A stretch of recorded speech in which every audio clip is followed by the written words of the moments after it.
তোমার দিদিভাই কি করছে ঘরে? ও বাবা, খুব ঠান্ডা লেগেছে, সত্যি খুব ঠান্ডা লেগেছে। পুরো মুড়ি টুড়ি দিয়ে বসে আছে, পুরো ডাকাতের মতন সেজেছে। দেখো কি ব্যাপার, তুমি ডাকাতের মতন সেজে বসে আছো কেন? হ্যাঁ, একটু খোলো দেখি মুখটা, মুখটা খোলো দেখি।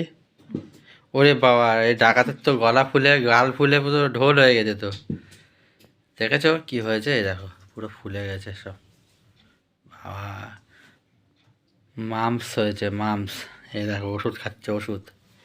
এই সব ওষুধগুলো এখন খাচ্ছে বসে বসে।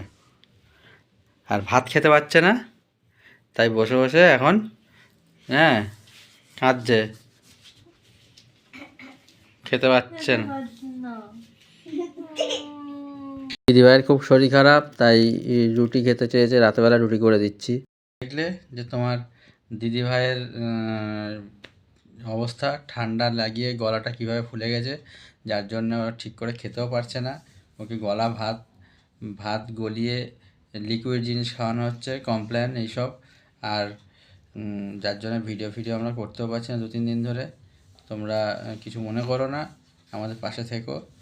আর সত্যি কথা বলতে ঠান্ডাটা খুব বাজে। তোমরাও কিন্তু দিদিভাইয়ের মতন গলা ফুলিয়ে ওরমভাবে আবার শরীর খারাপ করে ফেলো না। নিজেদের দিকে লক্ষ্য রেখো।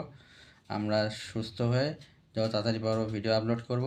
টাটা, গুড নাইট, ভালো থেকো তোমরা।